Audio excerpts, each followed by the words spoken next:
The old man placed an order for 1 hamburger, French fries, and a drink.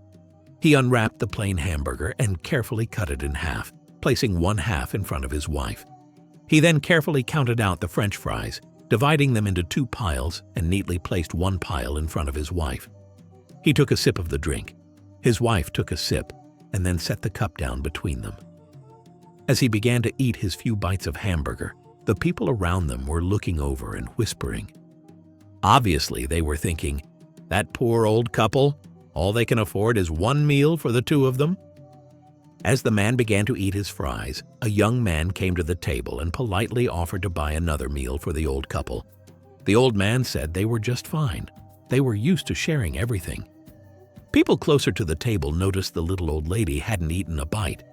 She sat there watching her husband eat and occasionally taking turns sipping the drink. Again, the young man came over and begged them to let him buy another meal for them. This time the old woman said, "No, thank you. We are used to sharing everything." Finally, as the old man finished and was wiping his face neatly with the napkin, the young man again came over to the little old lady who had yet to eat a single bite of food and asked, "What is it you are waiting for?" She answered, "The teeth." 1. A young couple had been dating for a few weeks but hadn't yet seen each other, and both were nervous. By their 4th date, they felt it was time to move things forward. They had a wonderful day together. They went to a concert, took a walk through the park, and watched the sunset. Later, they ended up back at his place, and one thing led to another. After a while, they were done, and the woman casually lit a cigarette. Surprised, the man asked, "I didn't know you smoked." She replied, "I only smoke after sex." The man thought about it for a second and then said, "You really should quit, though. Smoking is unhealthy." She chuckled and asked, "What's the worst that could happen from a cigarette every now and then?" "Well," he said, "I read somewhere that smoking can stunt your growth." The woman paused, took another drag, and then looked over at him thoughtfully. Finally, she asked, "So, do you smoke?" He replied, "No, never." She kept looking at him, raised an eyebrow, and said, "Okay then, what's your excuse?" 2. A nun really needed to use the bathroom, so she walked into a Hooters. The place was buzzing with music and chatter, and every now and then the lights would go out, causing everyone to cheer loudly. But when the crowd saw the nun, the room fell silent. She approached the bartender and asked, "Could I please use the restroom?" "Sure," the bartender replied. "But just so you know, there's a statue of a man in there wearing only a fig leaf." The nun said, "That's all right. I'll just look the other way." The bartender showed her to the back, and a few minutes later she came out. Immediately, the whole place erupted in applause. Confused, the nun asked the bartender, "Why did they applaud just because I used the restroom?" With a grin, the bartender said, "Now they know you're one of us. Would you like a drink?" The nun politely declined. "No, thank you, but I still don't understand." The bartender chuckled and explained, "You see, every time someone lifts that fig leaf, the lights go out. So, how about that drink?" 3. 2 friends went to interview for the same job. They were both in the waiting area when the first friend got called for his interview. The second friend gave him a thumbs up as he headed into the interview room. The interviewer reviewed the man's resume and then asked him a few questions. The interview was going well until the interviewer asked, "So if you were on a moving train and it was very hot, what would you do?" The man thought about it for a second and responded, "Well, I would open the window." "Amazing!" exclaimed the interviewer and asked, "Let's say the train is traveling at 100 miles per hour and the window is 1.25 SQF. How much air would enter your cabin in a minute?" The man thought about the equation for a while, tried to answer it, but failed. So he was rejected and returned to the waiting room and his friend in despair. He quickly told his friend about the interviewer's question so he wouldn't suffer the same fate. The second friend was called into the interview room. The interviewer reviewed his resume and began with a few mundane questions before asking, "If you were a train and it was very hot, what would you do?" Well," The friend stumbled on the question. "I would take my jacket off, of course."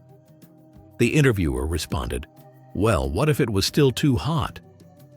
"I would take off my shirt," exclaimed the friend. The interview then asks again, "What if it is still too hot, even without a jacket and your shirt?" The man then said, "I would take off all my clothes, but I would not open the window." 4. A college student was out golfing with an old man. When they reached the 6th hole, a long par 5 with a big oak tree right in the way, the college kid asked, "Got any tips? I don't think I can hit over that tree, but laying up feels wrong." The old man chuckled and replied, "Oh, come on! When I was your age, I could clear that tree with a 4-iron. Not wanting to look weak, the kid grabbed his 3-iron and gave it a big swing. Thunk! The ball hit the tree and bounced right back. The old man burst out laughing, but the kid was determined. He tried again with a 3-wood. Thunk! It smacked right into the trunk and rolled back. Now, almost in tears from laughter, the old man watched as the kid took a final shot with his driver. Thunk! Still no luck. Frustrated, the kid turned to the old man and said, "Wow, you must have been an incredible golfer to clear that tree with a 4-iron." The old man grinned and replied, "Well, son, when I was your age, that tree was just a sapling, only 10 feet tall." 5.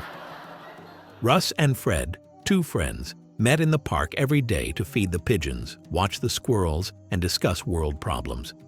One day Russ didn't show up. Fred didn't think much about it and figured maybe he had a cold or something. But after Russ hadn't shown up for a week or so, Fred really got worried. However, since the only time they ever got together was at the park, Fred didn't know where Russ lived, so he was unable to find out what had happened to him. A month had passed, and Fred figured he had seen the last of Russ. But one day, Fred approached the park, and lo and behold, there sat Russ. Fred was very excited and happy to see him and told him so. Then he said, "For crying out loud, Russ, what in the world happened to you?" Russ replied, "I have been in jail." "Jail!" cried Fred. "What in the world for?" "Well," Russ said, "you know Sue, that cute little waitress at the coffee shop where I sometimes go?" "Yeah," said Fred. "I remember her. What about her?" "Well, the little gold-digging beach figured I was rich and she filed rope charges against me. And at 89 years old, I was so proud that when I got into court, I pleaded guilty. The judge gave me 30 days for perjury." 6. My grandfather wore his watch all through the war. One morning I noticed him looking at it with a deep expression. The watch was old and scratched, each mark likely telling a story. I wondered about the memories it held, good or bad, and if it reminded him of his friends from the war. He didn't talk much about it and had long ago hidden his medals. I sat beside him and pointed at the watch. "You know, I've never seen you without that watch on." He nodded slowly, fingers brushing over it as if it were something sacred. His gaze was distant. "You know," he said softly, "this watch has been with me through a lot, good times and bad." "I bet it has some great stories to tell," I said, trying not to push too hard. He chuckled softly. "If this watch could talk, it would probably say something like..." I leaned in closer, waiting.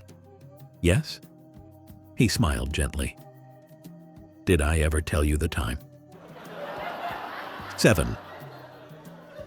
Every morning in Los Angeles, the vice president of a big bank would stop by a bagel cart run by a friendly vendor who was always reading the Wall Street Journal. One day, the vendor asked, "So what do you think about the stock market?" Feeling superior, the vice president replied, "Why do you care?" The vendor smiled and said, "Well, I have $15 million in your bank, and I'm thinking of investing." Curious, the vice president asked for his name. "Todd Davidson," the vendor replied. Later, back at the bank, the vice president looked up Todd Davidson's account and learned from the branch manager that he was indeed a valued client with $15 million. Thrilled, he invited Mr. Davidson to speak at an upcoming board meeting. At the meeting, the vice president introduced him enthusiastically. Then, with a shrug, he added, "And 5 months ago, my brother, who was a drug dealer, passed away and left me $15 million. 8. Tarzan had been living alone in his jungle kingdom for 30 years with only apes for company and suitably shaped holes in trees for self-satisfaction. Jane, a reporter, came to Africa in search of this legendary figure. Deep in the wild, she came to a clearing and discovered Tarzan vigorously thrusting into a jungle oak. She watched in awe for a while. Finally, overcome by this display of animal passion, Jane came out into the open and offered herself to him. As she reclined on the wild grass, Tarzan ran up to her and gave her a big kick in the crotch. In pain, "What the did you do that for?" Tarzan replied, "Always check for squirrels." 9. An engineer was crossing a road one day when a frog called out to him and said, "If you kiss me, I'll turn into a beautiful princess." He bent over, picked up the frog, and put it in his pocket. The frog spoke up again and said, "If you kiss me, I'll turn back into a beautiful princess and stay with you for 1 week." The engineer took the frog out of his pocket, smiled at it, and returned it to the pocket. The frog then cried out, "If you kiss me and turn me back into a princess, I'll stay with you for 1 week and do anything you want." Again, the engineer took the frog out, smiled at it, and put it back into his pocket. Finally, the frog asked, "What is the matter? I've told you I'm a beautiful princess and that I'll stay with you for 1 week and do anything you want. Why won't you kiss me?" The engineer said, "Look, I'm an engineer. I don't have time for a girlfriend but a talking frog. Now that's cool.